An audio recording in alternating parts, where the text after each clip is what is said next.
Hola, ¿qué tal? Bienvenidos a nuestra clase de español. La lección de hoy, lección 119, nosotros vamos a ver el pretérito perfeito. Então, na aula de hoje, aula 119, nós vamos ver mais um tempo verbal, que é o pretérito perfeito. Então, se você chegou aqui agora, se inscreve no canal, se você não é inscrito, dá o like, comenta qualquer dúvida, qualquer sugestão e compartilha esse vídeo, tá bom? Então, a gente já viu um tempo no passado, que era o pretérito indefinido ou pretérito perfeito simple. Em espanhol também vai ter um outro tempo verbal, também para falar de coisas do passado, chamado pretérito perfeito. Ou alguns chamam de pretérito perfeito compuesto. Compuesto para fazer uma separação do pretérito perfeito simple, né, de simples, tá? A forma do pretérito perfeito composto ou simplesmente pretérito perfeito é uma forma verbal, como o nome já diz, composta, tá? Ela é formada por um verbo auxiliar, que é o verbo haber, e o verbo principal. Hoje, na aula de hoje, nós vamos ver a formação do pretérito perfeito somente. Tá? Na próxima aula, a gente vai dar atenção para os usos do pretérito perfeito. Como é que a gente usa, onde é que a gente usa. Tá? São casos bem específicos. Porque em português, a gente não tem uma equivalência de tempo verbal para esse tempo verbal aqui. Tá? Em outras palavras, em português, nós não temos esse tempo verbal, pretérito perfeito composto.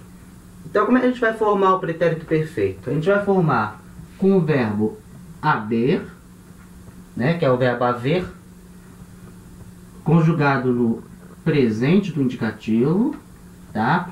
Mas o verbo principal no particípio. E aí a gente tem que lembrar como é que forma o particípio dos verbos. Igual ao português. Os verbos terminados em AR, por exemplo, amar, o particípio do verbo amar é amado. Igual ao português. Né? Português também, amar, amado. Espanhol, amar, amado. Os verbos que terminam em... E claro que eu estou falando dos verbos regulares, tá? A gente vai ter uma aula falando dos particípios dos verbos irregulares também. Isso fica um pouco para depois. Hoje a gente está falando na situação de verbos regulares, para facilitar a nossa vida. Então, amar, amado. Todos os verbos regulares que terminam em AR vão formar o particípio em ado.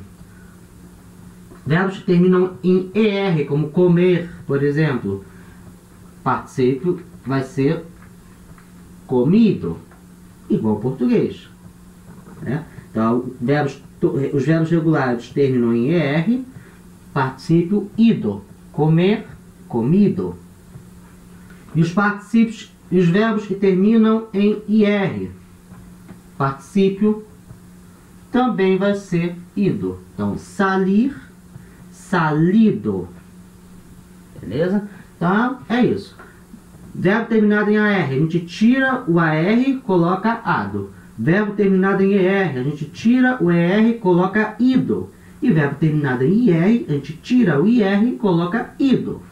Esses são os particípios dos verbos. Então, o verbo principal vai vir sempre no particípio. E o verbo haber conjugado no presente.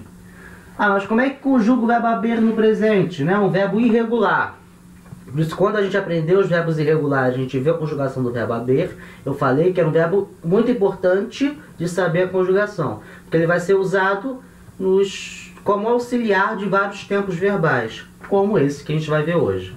Então, relembrando a conjugação do verbo haber no presente. Primeira pessoa, yo he. Yo he. Segunda pessoa, tu has.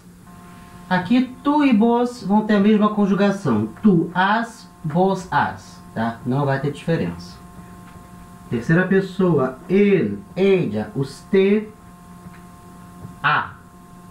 A gente viu a forma impessoal, que era I, né? Que era o verbo haver, no sentido de existir. I, né? Existe, a. Mas aqui Mas ele é uma forma impessoal, quer dizer, ele não tem conjugação. Mas onde a gente conjuga o verbo, a terceira pessoa é a. E é ela que a gente vai usar aqui como auxiliar, tá? A gente não vai usar o I. O I é outra coisa.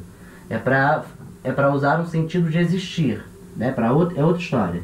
Aqui, como auxiliar, o verbo haber como auxiliar, a gente vai usar a na terceira pessoa. El a. Nosotros hemos. Vosotros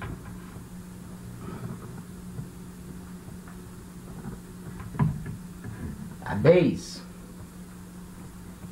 Ellos, ellas, ustedes han.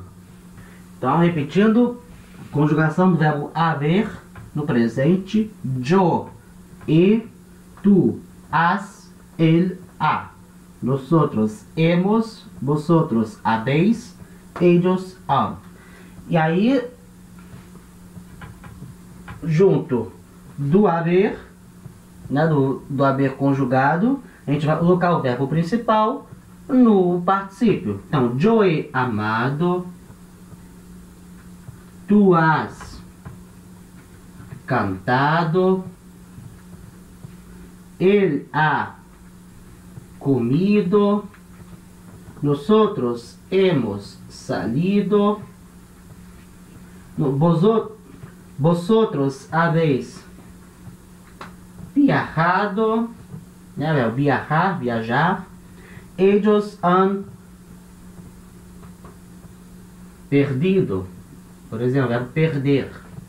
Então a gente sempre vai usar o verbo no particípio e a conjugação do verbo haver, tá? Detalhe importante, isso aqui não quer dizer eu tenho amado, você tem cantado, nós temos saído. Não. Na hora que a gente for olhar para esses verbos, a gente tem que encarar eles como uma forma do passado. Então a gente continua falando: eu amei, você cantou, eles comeu, nós saímos, tá? Essa é a lógica, mas a gente não traduz, vamos dizer assim, se você for traduzir, a gente não traduz como eu tenho amado, você tem cantado, tá? Não é essa a ideia, tá? Algumas vezes funciona, mas não é essa a ideia. Na aula que vem a gente vai ver como usar, onde usar, tá? E o que significa esse pretérito perfeito, tá? De novo, a gente não tem em português um tempo verbal que faça uma equivalência a um pretérito perfeito. A gente não tem. Mas, então a gente precisa saber onde é que usa, como usa, para saber a maneira certa de falar, tá? Então, a aula de hoje vai ser só isso, tá? Essa conjugação, essa forma morfológica, né, desse tempo verbal, como a gente constrói ele. Então eu quero que vocês treinem em casa a conjugação do verbo haver no presente e o particípio. O particípio é tranquilo, é igual ao português, tá? Então se você tiver facilidade, não precisa ver o particípio, porque vai ser igual ao português, tá? É uma forma tranquila de saber. Verbo termina em AR vira ado, verbo termina em ER vira ido, verbo termina em IR vira ido também. Mas é mais importante saber aqui a conjugação do verbo haver, porque ela é mais complicada pra gente gravar, né? Pra gente entender. Então, treine em casa a terminação do verbo haver, que vai ser extremamente importante. E aí na próxima aula a gente vê os usos desse tempo verbal, tá? Então, repetindo só a conjugação do verbo haver, é importante treinar a escrita, é importante treinar a fala também, porque você também vai usar o pretérito perfeito para se comunicar. Então, é importante saber falar. Então, yo, he, tú, has, él, ha. Aqui a gente pode juntar ela, ela. A gente junta o L, né? Ela. Nosotros hemos, vosotros habéis, ellos han. Então essa foi a aula de hoje. Obrigado por assistir até aqui. Se você é novo no canal, se inscreve, dá o like, comenta qualquer dúvida, qualquer sugestão e compartilha esse vídeo, tá bom? Então eu vou ficando por aqui. Até a próxima aula. Hasta pronto.